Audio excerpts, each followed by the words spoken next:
your hands where I can see them. I'm trying to help a patient. We need to control this situation now. This is an emergency. You can't do this. You're under arrest. Hands behind your back. Officer, look at my badge. I'm EMS. Please check before arresting me. I'm not arguing on scene. We'll sort it out at the station. Somebody's inside waiting for help.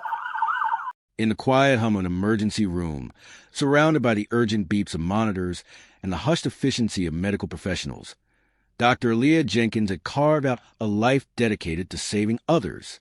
Her hands, nimble and precise, had brought countless patients back from the brink. Yet, on one rain-swept night, those very hands, trained in the delicate art of resuscitation, found themselves cupped behind her back, not by a medical emergency, but by the heavy hand of the law. The man who placed those cuffs was Officer David Vance, a rookie with the Sterling Heights Police Department. His record, even in its nascent stages, was already a troubled one. 11 complaints had accumulated against him in just under 2 years, a staggering figure for an officer of his limited tenure. 11 complaints. 11. They painted a disturbing portrait of a pattern, a predisposition to escalation and confrontation that would soon collide violently with Dr. Jenkins' unwavering commitment to her oath. Dr. Jenkins, a board-certified emergency physician, a chief resident, and a recipient of the city's prestigious Healthcare Hero Award, was on duty, responding to a critical incident. She was performing her job, a job that often meant the difference between life and death. Her credentials, her experience, her very identity as a healer should have been her shield. Instead, they became invisible, dismissed, and ultimately irrelevant in the face of an officer's unchecked authority.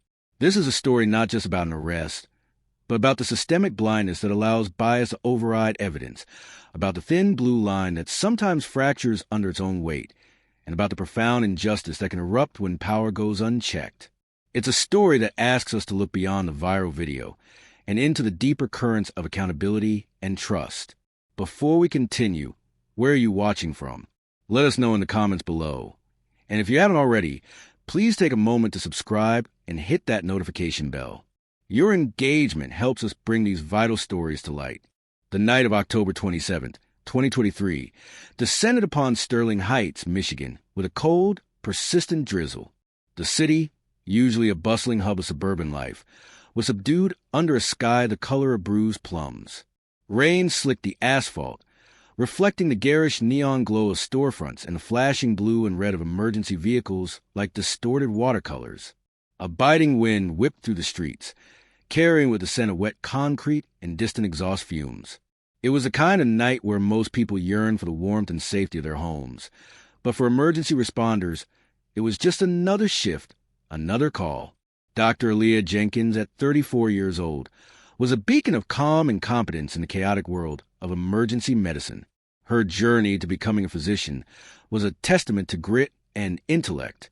Born and raised in a working-class neighborhood of Detroit, she was the eldest of 3 children, instilled with a fierce work ethic by her single mother, a public school teacher. She excelled academically, graduating at the top of her class from Cass Technical High School before earning a full scholarship to the University of Michigan, where she completed her undergraduate degree in neuroscience with highest honors. Medical school at Wayne State University followed, where she distinguished herself not only through her scholastic achievements, but also through her compassionate patient care and innovative research into urban health disparities. After a rigorous residency in emergency medicine at Henry Ford Hospital, she was appointed chief resident, a rare honor for someone of her tenure. Her colleagues praised her diagnostic acumen, her leadership skills, and her unwavering empathy.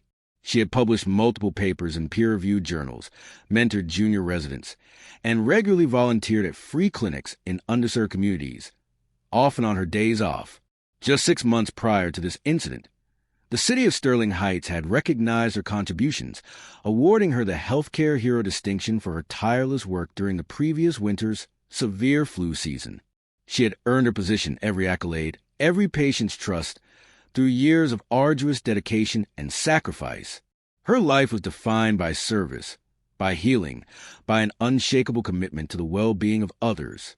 Officer David Vance, by stark contrast, had a professional narrative already steeped in controversy.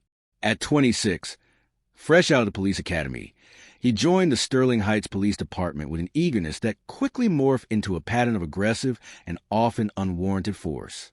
Internal affairs records, later unsealed, revealed a troubling trajectory. Within his first 6 months, Vance accumulated 4 complaints. One, from March of 2022, detailed an incident where he allegedly used excessive force during a routine traffic stop, slamming a motorist against their vehicle for questioning why they were pulled over. The complaint, filed by the motorist, described Vance as belligerent and unnecessarily physical. It was ultimately dismissed due to insufficient evidence, a common outcome that often emboldens officers. A second complaint, from July of 2022, involved an accusation of racial profiling.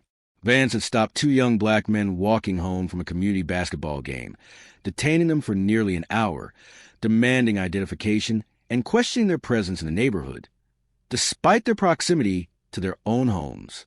The men, both students, stated Vance made disparaging remarks about their attire and attitude. This complaint also resulted in no disciplinary action. By January 2023, a third incident surfaced.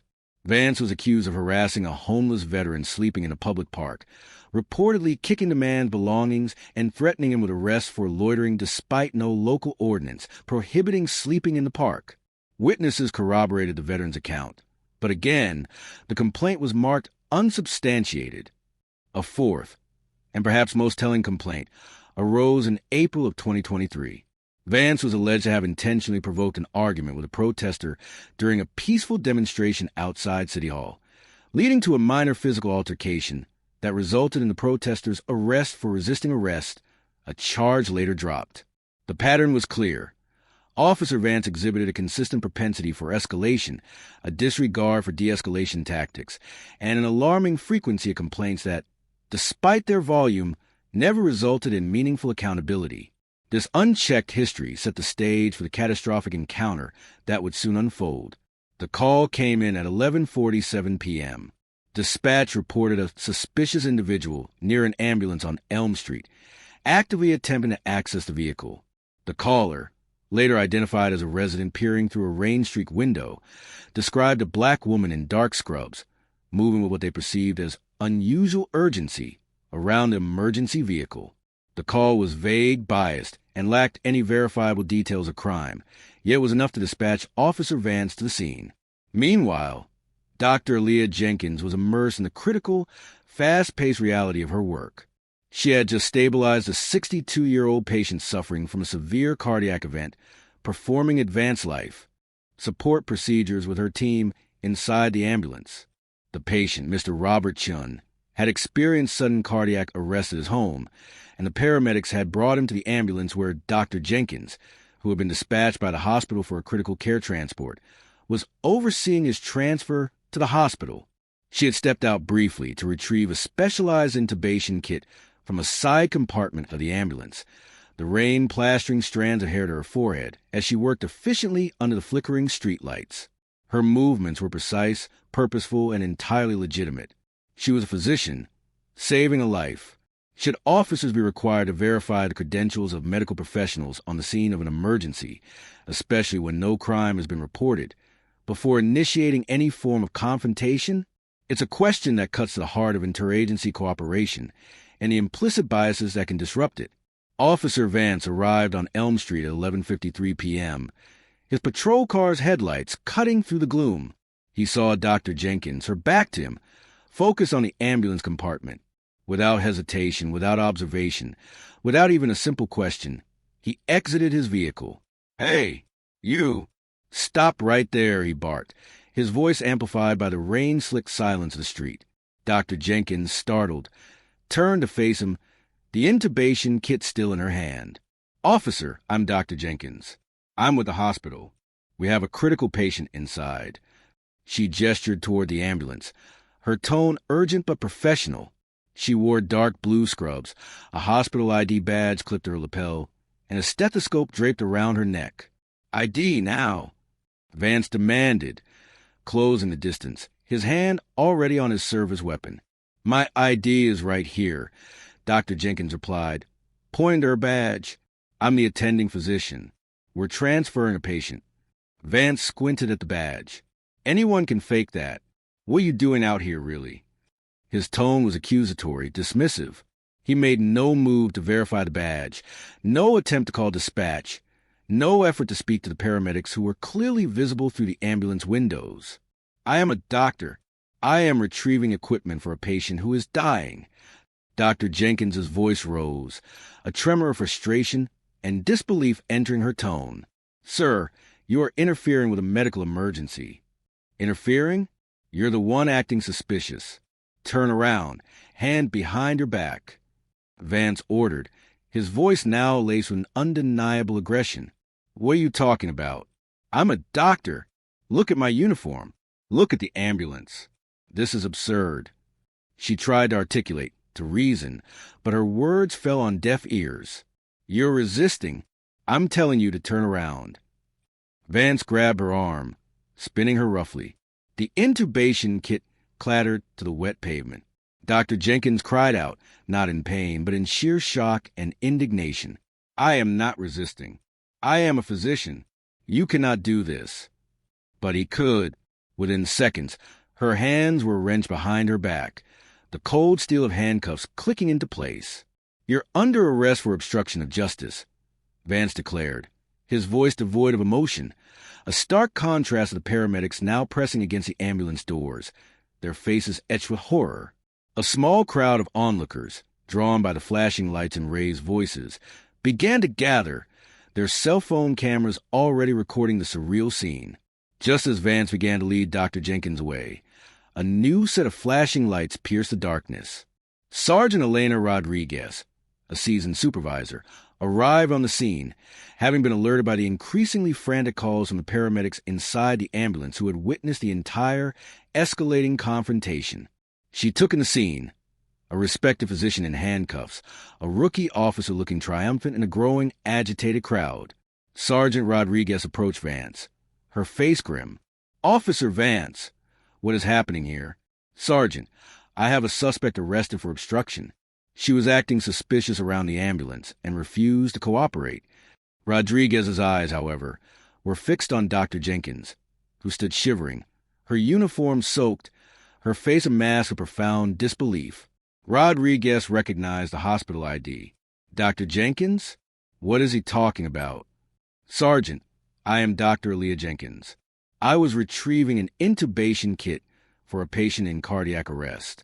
This officer arrested me for doing my job. Her voice was strained, but her gaze met Rodriguez's with an unyielding clarity. Rodriguez turned back to Vance, her voice low and dangerous. Officer, release her. Now. But Sergeant, she was resisting. I said release her, and then badge and weapon. You're off duty, effective immediately. The order was sharp, unequivocal, and delivered with an authority that brooked no argument. The crowd murmured, a collective gasp, and then a ripple of applause. The immediate resolution, however, was only the beginning of a much larger reckoning. Dr. Jenkins was released from the handcuffs within minutes, her wrists raw and chafed, but the emotional scars ran far deeper. She was not taken to precinct, not formally booked, but the damage was done. The arrest, however brief, was etched into her memory, a stark betrayal of the trust she placed in law enforcement, a harrowing interruption of her life's purpose. She immediately returned to her patient, her hands still trembling, but her resolve unbroken. Mr. Chung was successfully transported to hospital, his life saved, despite the egregious interference. Should officers who demonstrate a clear pattern of unwarranted aggression and disregard for public safety, especially during emergency situations, face automatic termination and decertification? It's a question that demands a definitive answer if public trust is ever to be restored. The Bodycam footage, released by the Sterling Heights Police Department just 48 hours after the incident, exploded across social media platforms with the force of a digital hurricane. Within hours, clips of Officer Vance's aggressive demands and Dr. Jenkins's bewildered pleas were trending on X, Instagram, and TikTok. The hashtags #JusticeForDrJenkins, #ArrestedForSavingLives, and #PoliceAccountability dominated online discourse. News outlets, both local and national, picked up the story, replaying the shocking footage and interviewing outraged community members. Within a week, the video had garnered over 50 million views across various platforms, sparking furious debates about racial bias in policing, the sanctity of emergency response, and the alarming lack of accountability for officers with documented histories of misconduct. The institutional responses were swift, though some argued belated. Dr. Jenkins, through her legal counsel, filed a federal civil rights lawsuit against the city of Sterling Heights and Officer David Vance. The lawsuit detailed claims of false arrest, unlawful detention, excessive force, racial discrimination, and intentional infliction of emotional distress. It argued that Officer Vance's actions were not isolated, but rather indicative of a systemic failure within the department to adequately train, supervise, and discipline officers with known patterns of misconduct. The suit sought compensatory and punitive damages, demanding not just monetary relief, but fundamental reevaluation of police practices. After months of intense public pressure, legal maneuvering, and the damning evidence of the Bodycam footage, the city of Sterling Heights reached a settlement with Dr. Aaliyah Jenkins. On March 14, 2024, the city announced a record-breaking settlement of $4.5 million. It was the largest individual settlement in the city's history for a police misconduct case, a stark admission of profound wrong committed against Dr. Jenkins. The very next day, Officer David Vance received his termination letter. The letter, later leaked to press, stated, "Your conduct on October 27, 2023, involving the unlawful arrest of Dr. Aaliyah Jenkins, a medical professional engaged in emergency duties, constitutes a severe breach of departmental policy, a profound failure in judgment, and a direct dereliction of your sworn duty to protect and serve. This action, coupled with your documented history of civilian complaints and disciplinary infractions, demonstrates an unacceptable pattern of behavior incompatible with the values and responsibilities of a Sterling Heights police officer. Effective immediately, your employment with the Sterling Heights Police Department is terminated. Simultaneously, the Michigan Commission on Law Enforcement Standards, MCOLS, initiated proceedings to decertify Vance, effectively revoking his ability to serve as a police officer anywhere in the state. Months after the incident, Dr. Aaliyah Jenkins stood before a packed city council meeting, her voice steady and resonant, offering a powerful testimony that transcended her personal ordeal. "When I put on my scrubs, when I walk into an emergency, my only thought is the patient, their life, their well-being. That night, I was stripped of my professional identity, my dignity, and my freedom, not because I committed a crime, but because an officer chose to see a threat where there was only a healer. If this can happen to me, a board-certified physician, in uniform with visible credentials, actively saving a life, what happens to those without my education, my platform, my legal resources? What happens to the countless others whose stories never go viral, whose arrests are never captured on Bodycam?" Her words hung in the air, a profound challenge to the conscience of the city. This wasn't just an arrest. It was an assault on the very idea of public service, on the trust that must exist between citizens and those sworn to protect them. It laid bare the painful truth that for some, the uniform of a medical professional is not enough to override preconceived notions, to overcome implicit bias. Should an incident of this magnitude, involving a documented pattern of officer misconduct and an egregious violation of civil rights during an emergency, automatically trigger a federal investigation into the entire police department's practices and culture? The question echoes the urgency of systemic change. The department's internal findings, presented to the City Council, were damning. They acknowledged systemic failures that allowed Officer Vance's pattern of misconduct to persist unchecked. Specifically, the report cited a lack of robust de-escalation training, insufficient implicit bias training, and a critical failure in the internal affairs process to adequately review and act upon the cumulative weight of Vance's 11 prior complaints. The report concluded that the department's complaint review system was fragmented and ineffective, creating an environment where problematic officers could continue to operate without sufficient oversight or intervention. In response, the city of Sterling Heights announced a series of sweeping reforms. These included mandatory annual de-escalation and implicit bias training for all officers, the implementation of an independent civilian oversight board with subpoena power to review all use-of-force incidents and citizen complaints, and a complete overhaul of the internal affairs complaint review process, including a red flag system designed to identify and intervene with officers accumulating multiple complaints. Furthermore, the department committed to a new policy requiring supervisors to verify the identity of medical professionals on emergency scenes before any confrontation is initiated. The story of Dr. Leah Jenkins and Officer David Vance is more than just a viral video. It is a stark, cinematic depiction of how deeply ingrained biases can override even the most undeniable evidence.